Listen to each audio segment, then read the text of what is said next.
Welcome back to Horn and Fin Outdoors, and thank you for coming to watch my unboxing and review of my brand new Goyojo G210 handheld thermal monocular. Let's take a closer look at this guy.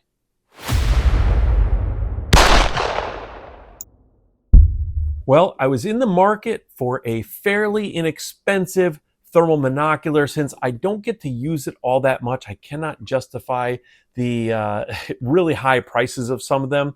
So I found this one on Amazon. If you like this thing, I'm going to give you an Amazon link in the comments and description so you can check it out.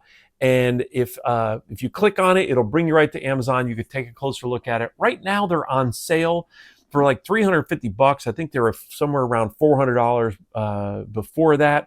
So it's a very mid-priced or lower-priced thermal, and I got to tell you, I've been happy with the features of it so far. So let's open it up and take a look. So first of all, it's got a nice box, a nice sturdy box with a magnetic flap on it to keep it shut.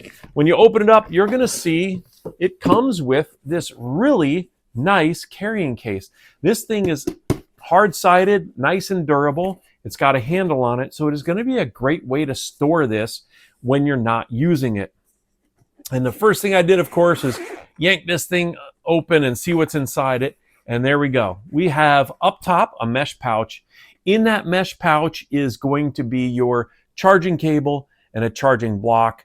Now, I plugged this thing in to charge it, and it was already fully charged when I got it, which was great. Made it easy to go outside and start playing around with this thing right away and seeing what it will do.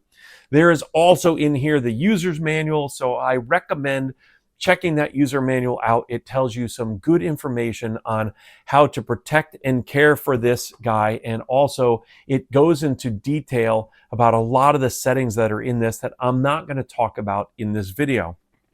And then, of course, on the bottom, here is the monocular.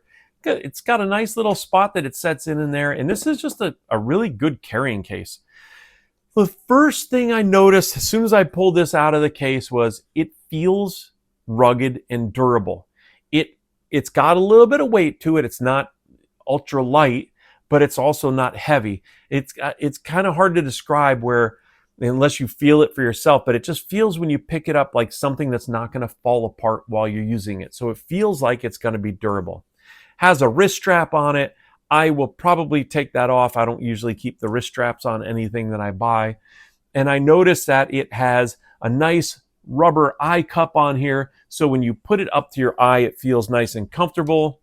There is also access to the battery in the back right here. Now, the battery that it comes with, it says it will last for 5 hours of continual use. 5 hours to me is great. I don't see me using a thermal for 5 hours straight, so 5 hours is a great battery life. You have a nice protective cover that goes over top of the sensor, so it's going to keep it protected, keep it from getting dust all over it or getting scratched.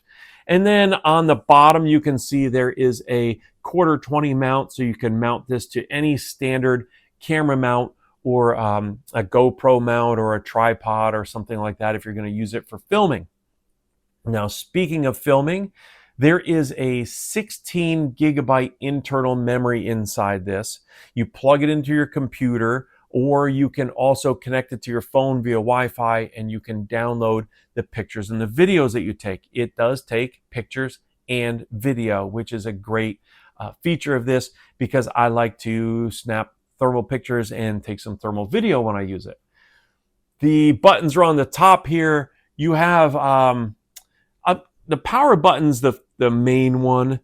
When you hold that power button on, the camera turns on.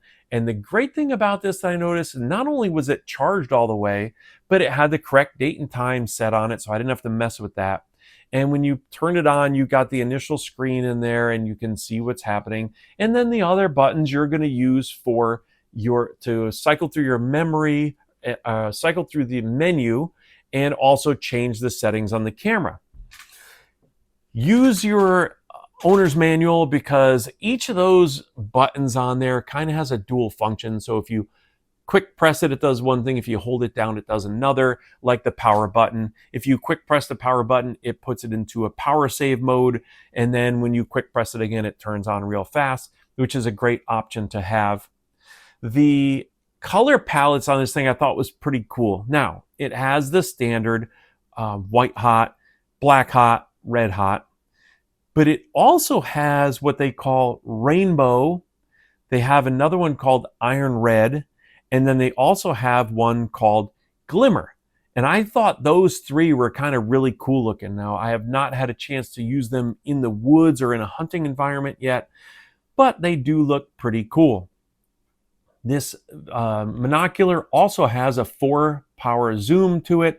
So when you see something, you can zoom in and help to identify it a little bit better, which makes it kind of nice considering it has about 1,000-yard detection range. So that's pretty far when you're looking at, it says for the manual says 1,000 yards for a human detection range, and then identification range is about 300 yards, something like that. So now that we have got this thing out of the box and checked it out, let's go use it a little bit outside and let's take a look around and see what things look like through it. A little bit more than just what I've showed you so far. So the very first thing that I did was I started checking out the different color scales, and I really like how you have 6 options to choose from. But while I was doing that, you'll see a car come down the street right about now, I think, and look at the wheels on this car. Like, you can see the hot spots in the wheels in the engine. So once I saw that, then I kind of just looked across my street and tried to check out the zoom. I wanted to see what the zoom did. So you can see that it clearly zooms in. It's, of course, hard to hold still while it's zooming, but it still zooms in.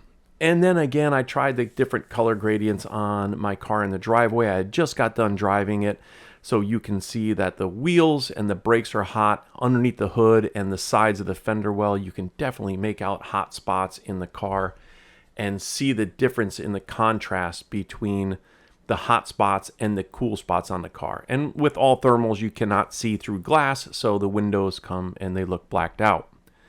Then I had my dog in the yard and just wanted to see what she looked like looking through the thermals. She's a German Shepherd, and she was probably about 20 feet away from me when I filmed this of her walking around. But I like the way it looks. Well, hopefully for the price point in this thing, you are as impressed with it as I am. Remember, check the comments and description because I am going to put an Amazon link there where you can click on it and you can go buy one of these yourself. Again, right now they're on sale. They're like, I think they're like 20% off. They're going for around $350 right now. I don't know what they're going to be when you check on it, but for the price point on this thing, this is a great little Monocular. I've been very happy with it so far. I can't wait to use it more and see how long this thing holds up and lasts because it feels like it's pretty durable. And trust me, I'm going to put it through its paces doing hog hunting and stuff, so it's going to get some use out of it for sure. And I cannot wait for my next trip down to Texas to use this thing. So thanks for coming along on my video. Thanks for watching. And until next video, I wish you nothing but tight lines and short blood trails.